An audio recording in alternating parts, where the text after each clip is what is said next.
Good morning बच्चों।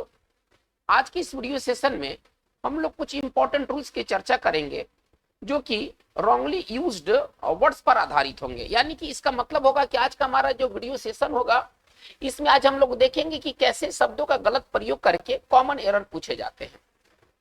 इन दिनों जो कॉमन एरर के जो प्रश्न आ रहे हैं उनमें डाइवर्सिटी देखने को मिल रहा है। वो कॉमन एरर्स या इंप्रूवमेंट को जो सवाल आ रहे हैं वो केवल ग्रामर पर आधारित ना होकर के वर्ड्स के सही यूज पर भी आधारित मतलब कॉमन एरर्स पूछे जा रहे हैं। कुछ ऐसे कॉमन एरर्स हैं जिसमें कि कोई खास वर्ड का जो गलत यूज करके सवाल पूछा जा रहा है। तो चलिए आज के इस वीडियो सेशन की शुरुआत करते हैं कुछ इंपॉर्टेंट रूल्स से जो कि वर्ड्स से रिलेटेड होंगे। देखिए, सबसे पहले आज हम लोग पढ़ेंगे सुपरफ्लुअस वर्ड्स। हमारा जो फर्स्ट टॉपिक होगा वो होगा सुपरफ्लुअस वर्ड्स। सुपरफ्लुअस वर्ड्स कहने का मतलब क्या है कि कुछ ऐसे वर्ड्स हैं जिसके साथ कोई दूसरा वर्ड का आना सुपरफ्लुअस होगा। सुपरफ्लुअस का मतलब क्या होता है? अनावश्यक, मतलब वहां उसकी कोई जरूरत नहीं है, ठीक है ना। अनावश्यक शब्द को हम लोग सुपरफ्लुअस वर्ड्स कहेंगे। यानी कि उस वर्ड की कोई जरूरत नहीं होती है फिर भी वो वर्ड वहां रहता है और वही वर्ड एरर का कारण होता है।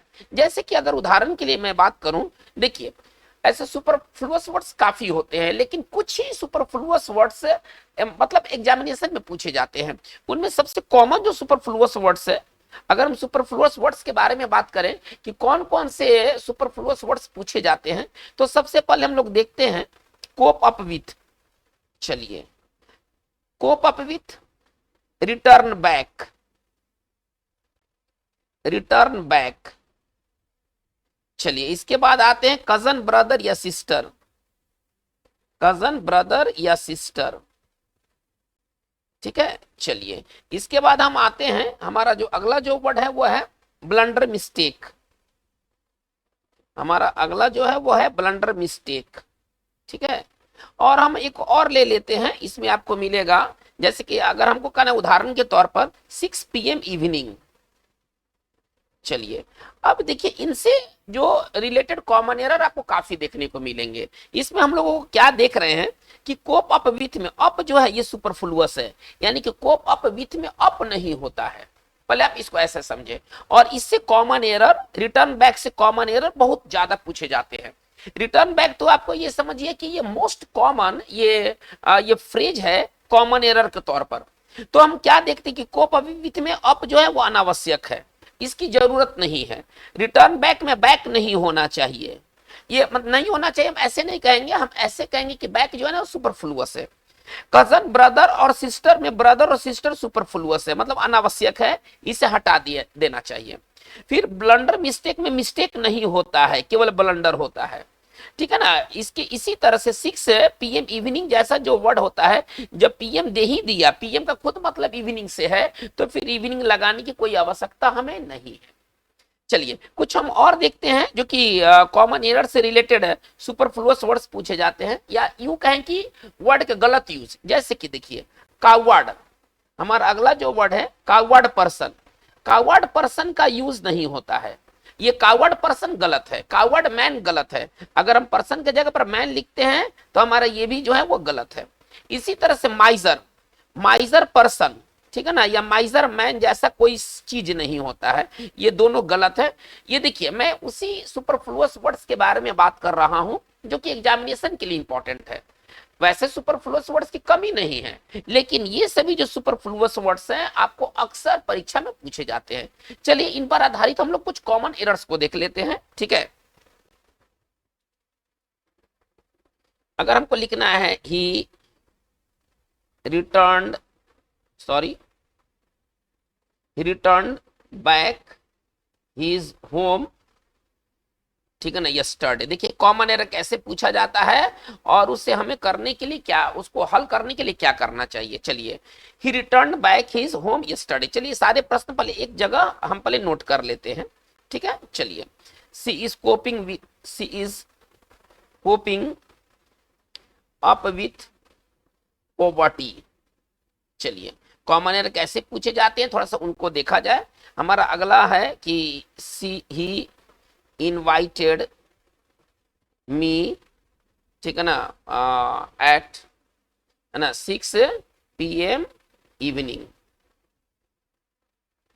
चलिए इसमें क्या क्या गलत होंगे वो सारी बात मैं बात करूंगा, ठीक है ना। चलिए हम आगे बोलते हैं, he made a blunder mistake, he made a blunder mistake. वाक आगे चल रहा है, मैं यहीं पर इसको रोक रहा हूं। चलिए देखिए, अब इस तरह के हमारे कॉमन एरर के प्रश्न होते हैं जो कि सुपरफ्लुअस वर्ड से रिलेटेड आते हैं। खास तौर पर रिटर्न बैक के साथ आपको ये चीज बार बार देखने को मिलेंगे, कोप अप विथ के साथ आपको ये चीज बार बार देखने को मिलेंगे। हम इसमें क्या देख रहे हैं, देखिए हम इसमें देख रहे हैं कि रिटर्न बैक में अभी मैं बताऊं कि बैक नहीं होना चाहिए, यानी कि हमारा ये जो भाग है वो बैक गलत है। हमारा सिंपल वाक्य कैसे बनना चाहिए, ही रिटर्न्ड हिज होम यस्टरडे, बस। चलिए अब इसमें हम क्या देख रहे हैं, he is coping up with poverty, वो गरीबी से जूझना। देखिए कोप अप विथ मतलब होता है ना, कोप विथ मतलब होता है जूझना, सामना करना। अगर आप किसी से जूझते हैं, ठीक है ना, आप किसी से जूझते हैं, आप किसी चीज का सामना करते हैं तो आप उसको कोप अप विथ करते हैं, ठीक है ना। तो कोप अप विथ में हमें यह समझना चाहिए कि आपका जो यूज है वो गलत है। चलिए हम आगे बढ़ते हैं, he invited me at 6 PM evening. देखिए 6 PM में खुद इवनिंग वाली बात है, अतः अलग से इवनिंग लिखना क्या होगा, सुपरफ्लुअस होगा। चलिए हम आगे देखते हैं, he made a blunder mistake. देखिए ब्लंडर का खुद मतलब होता है एक बड़ी भूल, ब्लंडर का खुद मतलब होता है, अगर ब्लंडर की अगर हम बारे में बात करें तो ब्लंडर का खुद मतलब होता है ना, बड़ी भूल को ना ब्लंडर कहते हैं। अगर कोई बहुत बड़ा भूल है ना तो उसको ब्लंडर कहा जाता है। ब्लंडर में खुद मतलब है भयंकर भूल। चलिए इसका मतलब है कि ऐसे सेंटेंस में मिस्टेक का यूज करना क्या होगा, गलत होगा।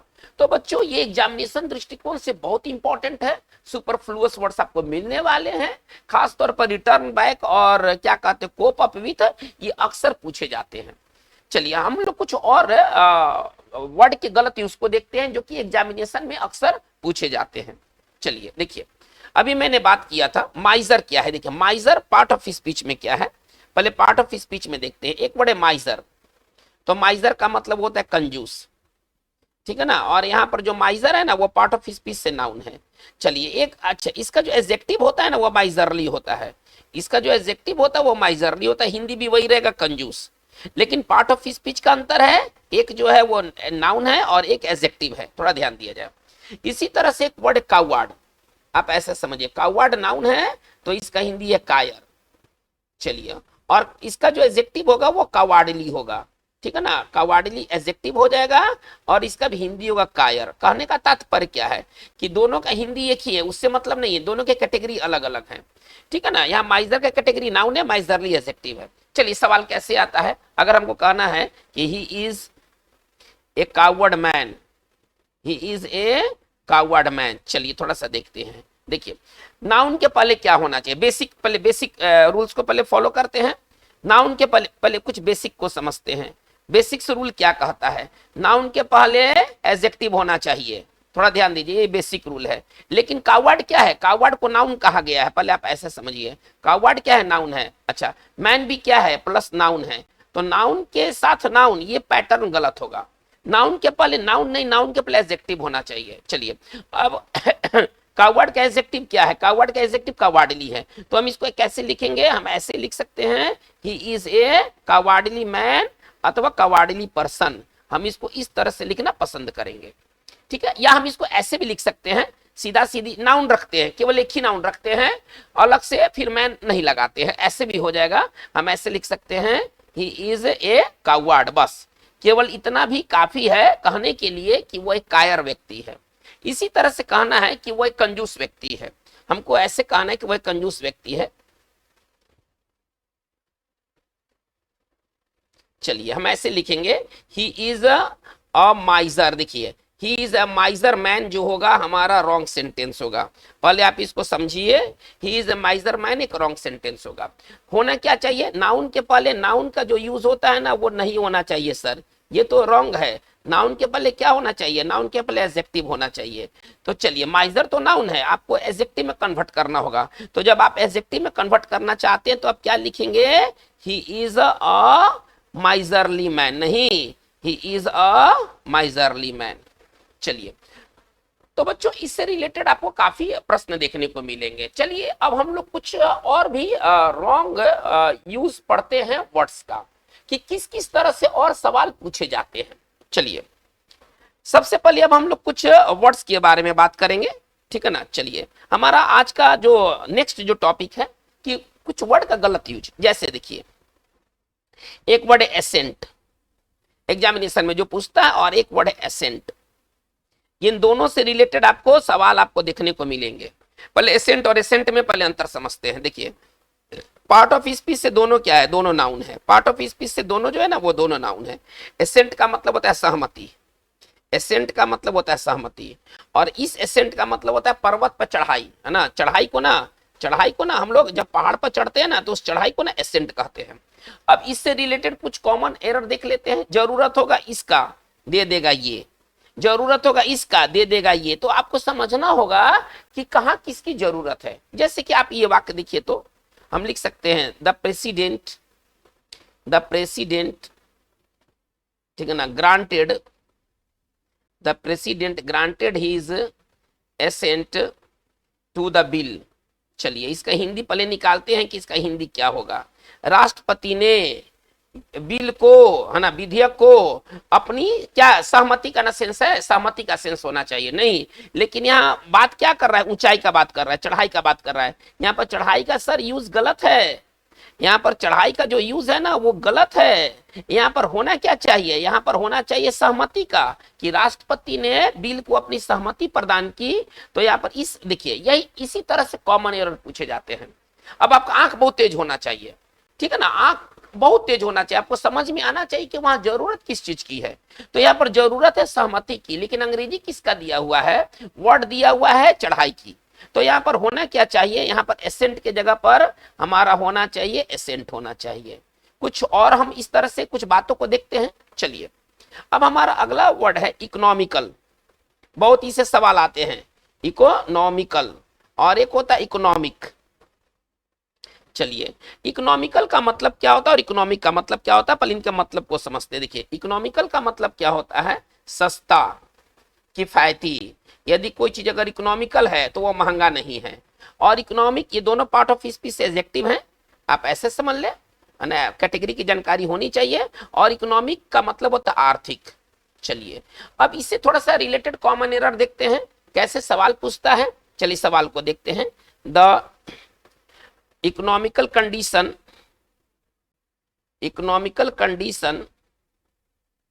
ऑफ द कंट्री, ठीक है ना, इज नॉट गुड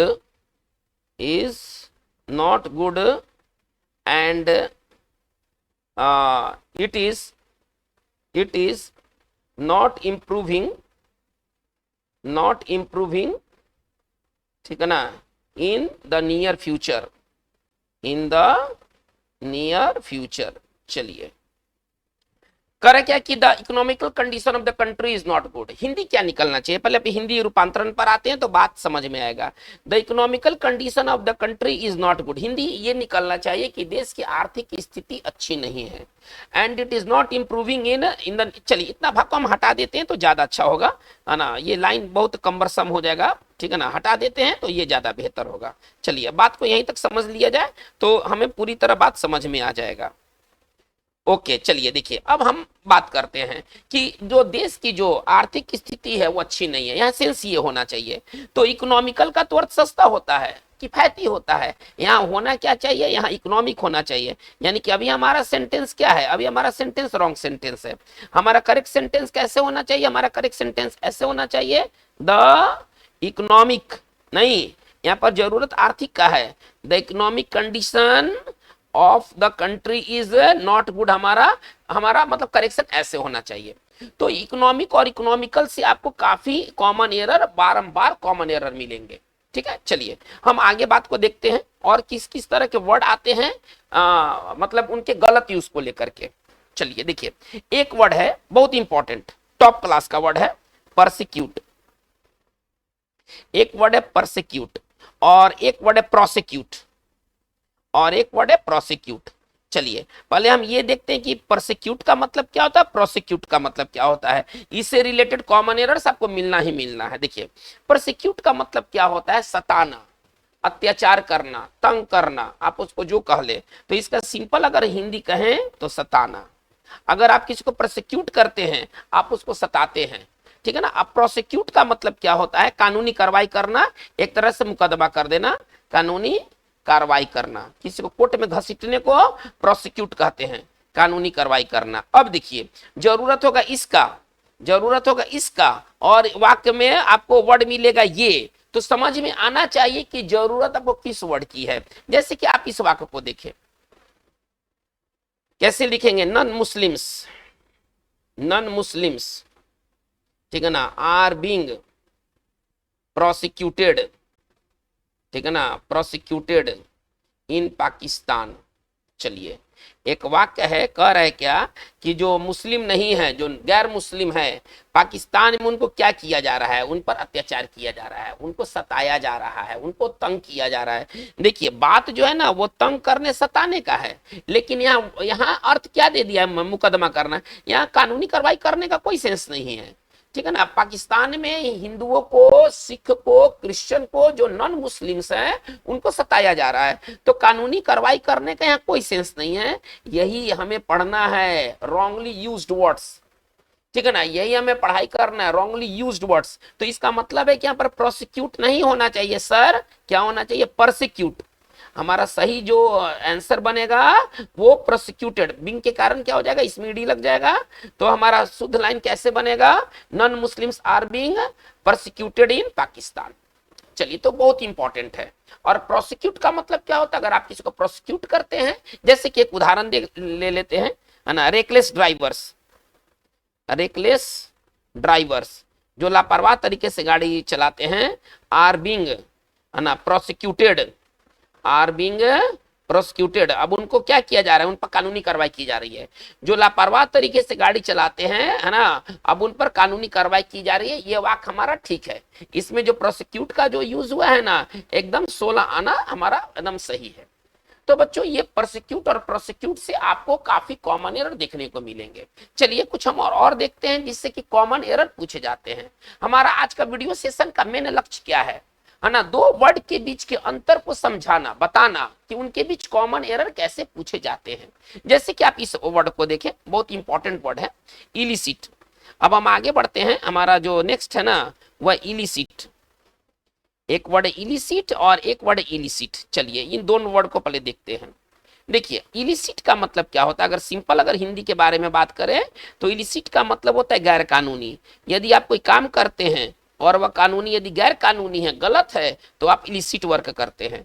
इस इलिसिट का मतलब होता है प्राप्त करना, कोई सूचना, कोई इंफॉर्मेशन को अगर आप प्राप्त करते हैं तो आप उसको इलिसिट करते हैं। तो चलिए, अब जरूरत आप समझ रहे हैं कि सवाल का नेचर कैसा होगा? जरूरत ये होगा, दे देगा इसको, जरूरत इसकी होगा, दे देगा इसको। तो आपको समझ में आना चाहिए कि वाक्य में किस चीज की रिक्वायरमेंट है। जैसे आप इसको, इस वाक्य को देखिएगा, ही वॉज, एक सेंटेंस में डील कर रहा हूं, he was arrested for, he was arrested for selling, ठीक है ना, इलिसिट ड्रग्स। चलिए देखिए, सॉरी, पहले हम एरर को हमको दिखलाना होगा, ठीक है ना, फॉर सेलिंग, चलिए, illicit, for selling illicit drugs. चलिए देखिए, अब इसमें क्या गलत है? उसको गिरफ्तार कर लिया गया, क्या बेचने के जुर्म में, तो अवैध, है ना, गैर कानूनी ड्रग्स को बेचने के जुर्म में उसको गिरफ्तार कर लिया गया। तो इसका मतलब है कि हमारा ये जो सेंटेंस है सर गलत है, और इस इलिसिट की जगह पर कौन सा इलिसिट होना चाहिए? ये वाला इलिसिट होना चाहिए। यहाँ पर गैर कानूनी का बात है। चलिए, तो इस तरह की इलिसिट से काफी सवाल देखने को मिलते हैं। कुछ और हम लोग फटाफट कर लेते हैं। तो चलिए, एक वर्ड इमिनेंट और एक वर्ड इमिनेंट, इस तरह के वर्ड से रिलेटेड सवाल आपको मिलना ही मिलना है। चलिए, इमिनेंट का मतलब क्या होता है? जो भविष्य में नजदीक हो, है ना, भविष्य में निकट। आप इसको सिंपल भाषा में समझिए, निकट, ठीक है ना, जो चीज होने वाला है वो इमिनेंट है। अच्छा, इस इमिनेंट का मतलब क्या है? प्रसिद्ध। अब आप कॉमन एरर को देखते हैं, है ना, हमको लिखना है ही इज एन इमिनेंट, चलिए, he is an eminent professor, he is an eminent professor at JNU। चलिए, इस वाक्य को थोड़ा सा देखते हैं। वो JNU में एक विख्यात है ना, एक प्रसिद्ध प्रोफेसर है। देखिए यहाँ निकट का कोई सेंस नहीं है, जो वर्ड का जो यूज किया गया है सर वो गलत यूज किया गया है, यहाँ निकट का कोई भाव नहीं है। तो इसका मतलब है कि यहाँ पर जो प्रोफेसर है, जो प्रसिद्ध प्रोफेसर है, वो जेएनयू में बात प्रसिद्धि की हो रही है। इसका मतलब कि हमारा ये जो इमिनेंट गलत है, इसके जगह पर कौन सा इमिनेंट होना चाहिए, ई वाला इमिनेंट होना चाहिए, नहीं, क्योंकि बात यहाँ पर प्रसिद्ध का किया गया है। चलिए हम लोग कुछ और फटाफट देख लेते हैं, कुछ और इस तरह के पेयर्स को देख लेते हैं जो कि कॉमन एरर में पूछे जाते हैं। चलिए एक वर्ड अबेट और एक वर्ड अबेट। चलिए पहले सबके अर्थ को देख लेते हैं। इस अबेट का मतलब होता है कम करना। अगर आप किसी चीज को अबेट करते हैं, आप कम करते हैं, घटाते हैं। और इस अबेट का अर्थ होता है मदद करना किसी के गलत काम में, मदद करना किसी के गलत काम में। अब आप इस वाक्य को देखें, एकदम पूरी तरह आपको समझ में आ जाएगा। ही वॉज अरेस्टेड, है ना, for abetting, for adding and abetting, थोड़ा दोनों साथ में आता है, adding and abetting in crime. चलिए इसका हिंदी क्या निकलेगा कि अपराध में मदद करने के जुर्म में उसे गिरफ्तार कर लिया गया। He was arrested for adding and abetting in crime. चलिए थोड़ा सा ध्यान दिया जाए, यहाँ पर अबेट का मतलब तो कम होना हो गया, जबकि यहाँ पर बात है मदद करने का, ठीक है ना, एड के साथ अबेट ही होता है। इसका मतलब जरूरत आपको किस वर्ड का है, अबेट का है। यानी कि यहाँ पर हमारा वर्ड क्या होना चाहिए, आप ऐसे समझे, यहाँ पर वर्ड हमारा अबेट होना चाहिए, ये वाला अबेट होना चाहिए, ये वाला हमारा जो अबेट है वो गलत है।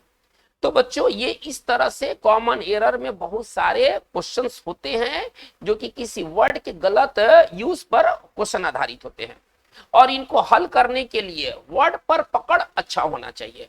अगर आपका वोकैब सेक्शन बहुत बढ़िया है, समझ बढ़िया रखते हैं, तो समझिए कि 2-4 नंबर तो आपको एक्स्ट्रा में मिलने वाले हैं, जिनके उस स्टूडेंट्स की तुलना में जिनके वोकैब बहुत अच्छे नहीं है। चलिए कुछ और हम लोग देखते हैं पेयर जी के, जो कि सवाल के रूप में आते हैं। देखिए एक कॉम्प्लीमेंट, ये कॉम्प्लीमेंट का मतलब होता है माना प्रशंसा, ये कॉम्प्लीमेंट का मतलब होता है प्रशंसा। और एक कॉम्प्लीमेंट हमारा ये कॉम्प्लीमेंट है, ठीक है ना, ये कॉम्प्लीमेंट का मतलब होता है पूरा करना, पूरक, पूरा करना या पूरक। चलिए उसी तरह से ये कॉम्प्लीमेंट प्रशंसा अथवा प्रशंसा करना, नाउन और वर्ब दोनों है। चलिए अब ये गलत यूज, इससे सवाल आता है ना, इससे संबंधित सवाल कैसे आते हैं, सवाल का पहले नेचर देखा जाए, सवाल कैसे होते हैं। देखिए तो ही कॉम्प्लीमेंटेड, ही कॉम्प्लीमेंटेड, चलिए me on my grand success. चलिए he complimented me on my grand success, इसका हिंदी क्या निकलेगा, उसने मेरी बहुत बड़ी सफलता पर बधाई दी, प्रशंसा किया। एक तरह से कॉम्प्लीमेंट का मतलब बधाई देना भी हम कह सकते हैं। चलिए प्रशंसा करना या बधाई देना एक ही चीज है, ठीक है ना। चलिए उसने मेरे सफलता पर, बहुत बड़े सफलता पर बधाई देने का यहाँ बात है। पूरा का, यहाँ पूरा का कोई मतलब ही नहीं है, पूरक का कोई सेंस ही नहीं है। इसका मतलब हमारा ये वाक्य गलत होगा। हमारा करेक्ट लाइन क्या बनना चाहिए, ही कॉम्प्लीमेंटेड। चलिए कॉम्प्लीमेंट का स्पेलिंग थोड़ा हमें सुधारना होगा, he complimented me on my grand success. चलिए तो बच्चों ये बहुत इंपॉर्टेंट है, compliment compliment, prosecute prosecute, illicit illicit, imminent imminent. चलिए हम आगे एक बात को देखते हैं। एक हमारा जो वर्ड है बहुत इंपॉर्टेंट वर्ड है, और वो एग्जाम्स में कई बार पूछा गया है। देखिए एक वर्ड इमोलेट, आप ऐसे समझिए, और एक वर्ड इमुलेट, ठीक है ना, आप इसको समझने की कोशिश कीजिए। देखिए इस इमुलेट का मतलब क्या होता है ना, आग में कूद जाना और आत्मदाह करना। अगर सरल भाषा में बात करें तो इसका मतलब होता है आत्मदाह करना। अगर आप आत्मदाह करते हैं, खुद को जला लेते हैं, आत्मदाह करना। और इस इमुलेट का मतलब होता है बराबरी करना, किसी की योग्यता की, किसी की उपलब्धि की बराबरी करने के लिए इमुलेट, और आत्मदाह करने के लिए ये वर्ड। अब जैसे कि कॉमन एरर कैसे पूछे जाते हैं, इनसे रिलेटेड कुछ कॉमन एरर्स को देख लेते हैं। चलिए तो हमारा सवाल ऐसे बनेगा कि मतलब एक वाक्य मैं लेता हूं पहले, है ना, can not be, can not be, ठीक है ना। चलिए अब यहाँ पर जरूरत है इमुलेट की, लेकिन प्रश्न आपको कैसे देखने को मिलेंगे, प्रश्न आपको देखने को मिलेंगे ऐसे, है ना, पहले कैन नॉट बी इमोलेटेड, ठीक है ना, बाय एनीवन, चलिए अब इसका हिंदी क्या है, यहाँ पर आत्मदाह करने का सेंस है नहीं, यहाँ पर बराबरी करने का सेंस है कि पेले की बराबरी किसी के द्वारा नहीं किया जा सकता है। पेले एक महान फुटबॉल के प्लेयर थे, कहा क्या गया है कि पेले की बराबरी किसी से भी नहीं किया जा सकता। देखिए यहाँ पर बात बराबरी करने का है, पहले आप ऐसे समझे, यहाँ पर बात बराबरी करने का है लेकिन वर्ड क्या दिया है, आत्मदाह करने का। तो इसका मतलब है कि हमें इस इमोलेटेड के जगह पर क्या होना चाहिए, हमारा वर्ड इमोलेटेड ये होना चाहिए। तो बच्चों ये बहुत इंपॉर्टेंट सेक्शन है और इनसे जुड़े हुए कॉमन एरर्स आपको देखने को मिलना ही मिलना है। चलिए देखिए 3 ऐसे पेयर हैं, आप ऐसे समझिए 3 ऐसे पेयर हैं जिनका सीई भी होता है। 3 ऐसे पेयर हैं, हम बात को आगे बढ़ाते हैं, जिनका सीई भी होता है और उनका एसी भी होता है, उनके साथ दोनों होता है, सी भी होता है एसी भी होता है। सी वाला वर्ड जो होता है वो नाउन होता है और एसी वाला जो वर्ड होता है ये वर्ब होता है। थोड़ा ध्यान दिया जाए, ऐसे 3 पेयर हैं इंग्लिश में जिसके अंत में सीई भी लगता है एसी भी लगता है, नहीं तो बाकी के या तो सीई लगेंगे या तो एसी लगेंगे। जैसे उदाहरण के लिए एडवाइस, एडवाइस। चलिए इसके बाद आते हैं प्रैक्टिस, तो practice.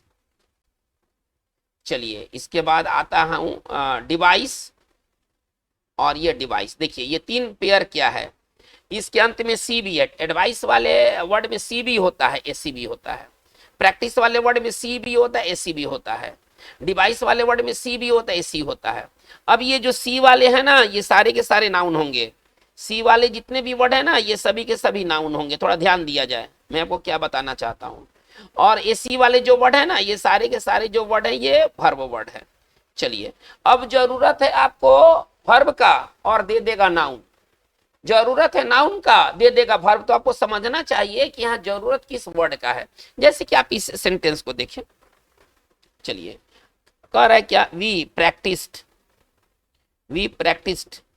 Catching, we practised catching ball, ठीक है ना, after the match, after the match. इसका हिंदी क्या निकलेगा देखिए, तो इसका हिंदी ये निकलेगा कि मैच के बाद, ठीक है ना, मैच के बाद हम लोगों ने गेंद कैच करने का अभ्यास किया। प्रैक्टिस का मतलब यहाँ पर अभ्यास करना है, ठीक है ना, जरूरत वर्ब का है। लेकिन क्या हम देखते हैं कि जो दिया गया प्रैक्टिस ये वर्ब है, सॉरी सर ये तो नाउन है और ईडी नाउन में नहीं लगता है, ईडी लगता है वर्ब में लगता है। इसका मतलब है कि हमें जरूरत है यहाँ पर वर्ब का, लेकिन रूप किसका दे दिया, रूप तो नाउन का दे दिया। सी वाला नाउन होता है, यहां से चेक किया जा सकता है, सी वाला नाउन होता है और एसी वाले वर्ब होते हैं। तो जरूरत है आपको वर्ब का लेकिन यहाँ पर वर्ड रखा गया है नाउन के रूप में। तो हमारा ये 100% गलत है, आप ऐसे समझिए। हमारा करेक्ट सेंटेंस कैसे बनेगा, वो इस तरह से बनेगा, वी प्रैक्टिस्ड, थोड़ा ध्यान दिया जाए, we practised catching the ball after the match. इसी तरह से आप दूसरा सेंटेंस को देखें, आपको पूरी तरह समझ में बात आएगा। चलिए, he advised me on on my study. चलिए, he advised me on my study, एक हिंदी क्या है इसका निकलेगा कि उसने मेरे पढ़ाई पर सलाह दिया। चलिए, या आप ऐसे समझे कि इसको एक बार फिर से एक दूसरा तरह का वाक्य लिखा जाए बेहतर अंडरस्टैंडिंग के लिए।